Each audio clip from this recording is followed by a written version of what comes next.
की गैरों के बीच में छाने की शादी की ख्वाहिशों के हालात को अपनाने की अपनी आंख से सबको जलाने की कुछ झलक कर जाने की खुद पर भरोसे की किस्मत को बदलने की हर की गैरों के बीच में छाने की शादी की ख्वाहिशों के हालात को अपनाने की अपनी आंख से सबको जलाने की कुछ झलक कर जाने की खुद पर भरोसे की किस्मत को। चलिए देखिए फार्मूला नंबर 1 देखते हैं। कह रहा है जब शीर्ष यानी शीर्ष कह रहा है x1 y1 x2 y2 x3 y3 हो तो त्रिभुज का क्षेत्रफल क्या होता है।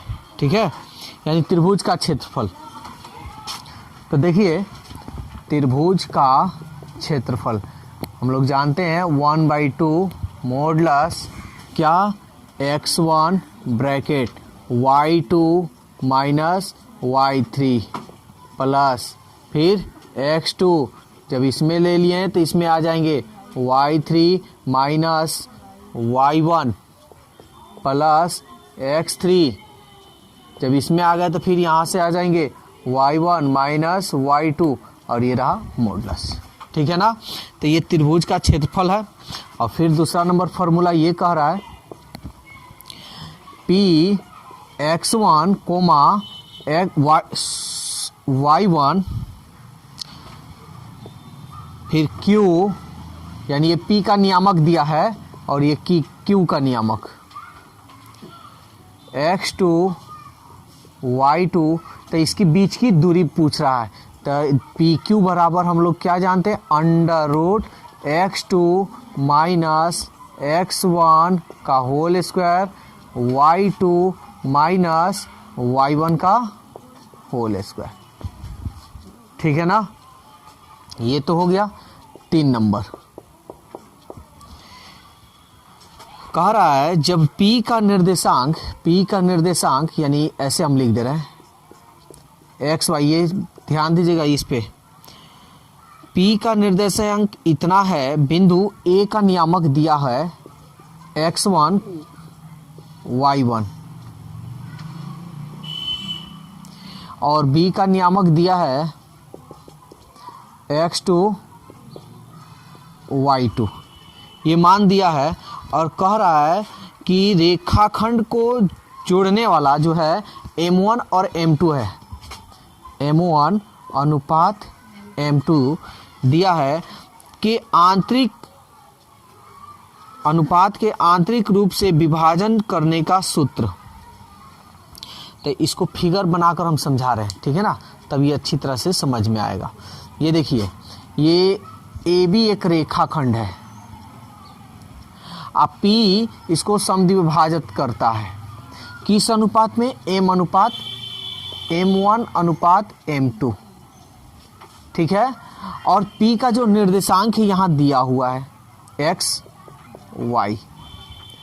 ठीक है, तो इसका फॉर्मूला हो जाएगा और यहाँ पे दे रहा है x1 coma y1 x2 coma y2। तो इसका एक फॉर्मूला हो जाएगा। क्या फॉर्मूला होगा, तो देखिए P का अगर नियामक निकालना है तो P का नियामक क्या होगा, देखिए ट्रिक से हम बतला रहे हैं। M से इसमें गुना कर लीजिए M1 x2 प्लस इसको इसमें कीजिए M2 x1 और ये अनुपात जो है ना इसको योग कर दीजिए M1 प्लस M2।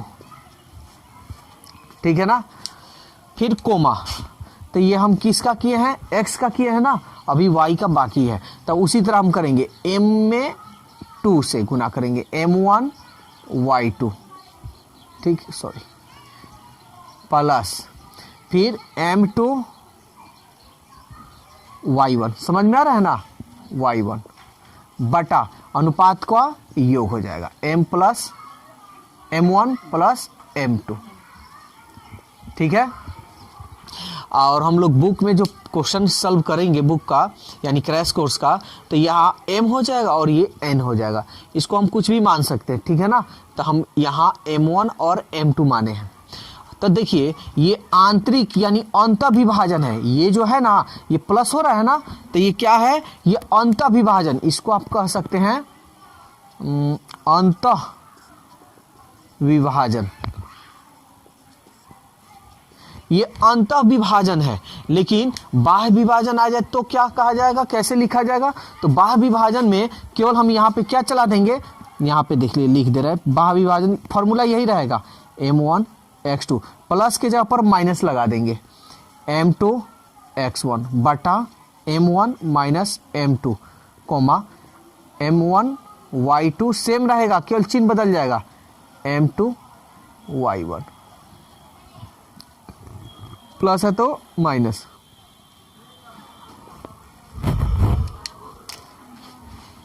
तो ये जो है क्या है, बाह्य विभाजन है, ये बाह्य विभाजन। तो याद रखिएगा जब बाह्य विभाजन रहेगा तो यहां माइनस लगा देंगे, ठीक है, अंतः विभाजन रहेगा तब प्लस लगाएंगे। अगर आप इसका मान निकालिए, ठीक है, अब मान निकालने पर अगर ये p का अनुपात जो आ जाए माइनस में आ जाए तो कहिएगा कि बाह्य विभाजन है, अगर प्लस में आ जाए तो क्या कहा जाएगा, अंतः विभाजन। अब एक और चीज यहाँ देख लीजिए, ये जो यहाँ पे दिखाई दे रहा है ना, ये वाला, ये जितना ये सब दिखाई दे रहा है, ये वाला इधर वाला, पहले वाले को हम क्या बोलते हैं, भुज कहते हैं। अब भुज यानी ये x का मान है, ये किसका मान है, x का मान है, और ये कोटि है ना, ये पूरा हमारा ये इधर साइड वाला है कोटि, तो ये किसका मान है, ये y का मान है। समझ में आया? अब देखिए 4 नंबर फॉर्मूला क्या कह रहा है, कह रहा है बिंदु P यानी P का नियामक दिया हुआ है x1, y1 और Q का नियामक दिया हुआ है x2, y2, ठीक है ना। कह रहा रेखाखंड PQ के मध्य बिंदु का निर्देशांक ज्ञात कीजिए। देखो PQ का मध्य बिंदु का निर्देशांक ज्ञात करना है, इस टाइप का भी क्वेश्चन 100% है कि ऑब्जेक्टिव में आएगा। तो इसका मध्य बिंदु का मध्य मतलब बीच में ना होता है, तो PQ का मध्य बिंदु, ध्यान से समझना, मध्य का मतलब होता है बीच में। तो सबसे पहले x1 प्लस x2 को जोड़कर इसमें 2 से भाग कर देंगे तो आधा हो जाएगा ना, फिर कोमा y1 प्लस y2 बटा 2, तो ये तुम्हारा हो गया मध्य बिंदु का निर्देशांक, ठीक है ना। अब देखो, अब त्रिकोणमिति क्रैश कोर्स है तो इसलिए हम सब बताते चल रहे हैं। तो 4 फॉर्मूला तो हम लिखवा दिए। अब इस पे हम लोग क्वेश्चन देख लेते हैं, ठीक है। इस पे ये 5, 6, 7 ये जो फॉर्मूला है इसको रहने देते हैं, अभी हम लोग क्वेश्चन देख लेते हैं, ठीक है। देखो क्वेश्चन नंबर 2, ध्यान से समझना।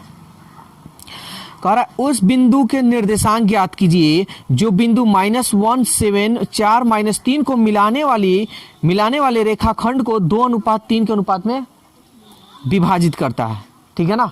तो ध्यान से समझना, सबसे पहले तो हम मान लेंगे माना, कह रहा है कि उस बिंदु के निर्देशांक ज्ञात कीजिए तो इतना क्यों मिलाने, हम मान लेंगे माना P बिंदु A और B को मिलाने वाली बिंदु है, ठीक है ना, है जो m/3 में विभाजित करती है, ऐसे हम लिख देंगे, विभाजित करती है, ठीक है ना। ऐसे लिख देने से ही हमारा सवाल जो होगा आसान होगा, नहीं भी लिखोगे तब वो चलेगा लेकिन थोड़ा डिफिकल्ट हो जाएगा। तो देखिए यहाँ इसको बनाने के लिए फिगर की जरूरत है।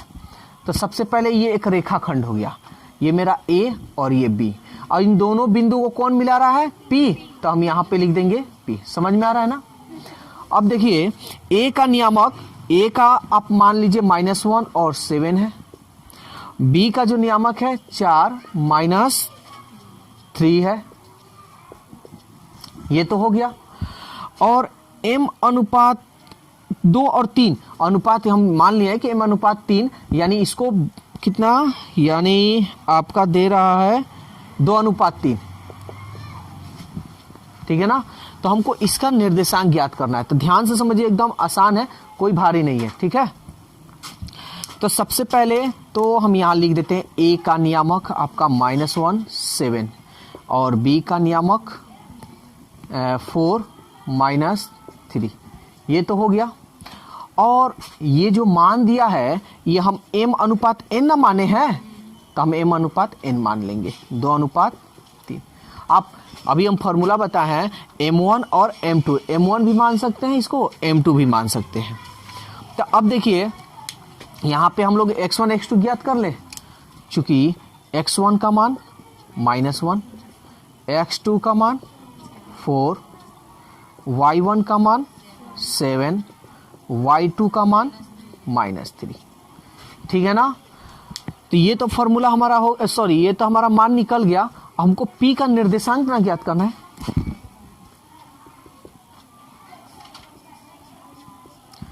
p का निर्देशांक, तो चलिए हम लोग देखते हैं p का निर्देशांक कैसे ज्ञात करते हैं। तो देखिए इसका फॉर्मूला हम लोग कैसे बनाते हैं। थोड़ा देरी के लिए हम इसको मिटा दे रहे हैं, ठीक है ना, इसको हम मिटा दे रहे हैं या इसको हम नीचे लिख दे रहे हैं, 2:3 नीचे लिख दे रहे हैं, इसको इसके जगह पर m और n लिख दे रहे हैं। फॉर्मूला हम बनाते हैं। पहले क्या बताए थे, m1 और m2 बताए थे ना, तो यहाँ m और n ले लिए हैं। तो m से पहले x2 में कीजिएगा ना, तो m x2 plus n x1 बटा m प्लस n, समझ में आ रहा है ना। यानी m से पहले m x2 plus n x1, ठीक है। उसके बाद से दोनों अनुपातों का योग, कोमा, फिर उसी तरह m x के जगह पर y2 प्लस n x के जगह पर y1 बटा m प्लस n। बोलिए यहाँ कोई दिक्कत है तो। अब हम लोग मान रख लेंगे, ठीक है ना। तो देखिए m का मान क्या निकला है, 2 है ना, ये देखिए ये m का मान हो गया और ये n का मान हो गया, ठीक है। तो m का मान कितना है आपका, m का मान है 2, तो रखते हैं 2। तो दोस्तों वीडियो कैसा लगा, अगर वीडियो अच्छा लगा है तो वीडियो को लाइक कीजिए, सब्सक्राइब कीजिए और इस वीडियो को ज़्यादा से ज़्यादा अपने दोस्तों में शेयर कीजिए। तो आज के लिए बस इतना ही, फिर कल हम नए वीडियो के साथ मिलते हैं। 2 बाय बाय। n का मान कितना है 3, कोमा m का मान देखिए फिर कितना है 2, y2 का मान देखिए तो -3, n का मान देखिए तो 3 और y1 का मान देखिए तो y1 7 बटा m का मान 2 और n का मान 3। सॉल्व करते हैं, 2 चौके 8 प्लस माइनस, तो यहाँ माइनस कर देते हैं, 3 एकम 2 3 कोमा 2 3 माइनस में ना प्लस 3 7 21 2 3 5। यहाँ तक बोलिए कोई दिक्कत है तो, ठीक है। अब हम लोग क्या करेंगे, इसको सॉल्व करेंगे। तो 8 में से 3 जाएगा, कितना होगा 5, ये नियामक का हम चिन्ह देंगे 5 बटा 5 कोमा, ये बड़ा है 11 में से 6 गया 5 और ये बच गया 1 बटा 5, 5 से 5 कट गया, 5 3 15। इसलिए P का जो नियामक निकला, क्या निकला आपका 1,3। और P ये बिंदु माने है ना, देखिए यहाँ पे लिखे हैं माना P बिंदु A और B को मिलाने वाली, तो इसी का ये रहा आपका निर्देशांक 1:। तो दोस्तों वीडियो कैसा लगा अपनी राय कमेंट्स बॉक्स में ज़रूर दें। अगर वीडियो अच्छा लगा है तो वीडियो को लाइक कीजिए, सब्सक्राइब कीजिए और इस वीडियो को ज़्यादा से ज़्यादा अपने दोस्तों में शेयर कीजिए। तो आज के लिए इतना ही, फिर अगले दिन मिलते हैं। Okay, bye bye.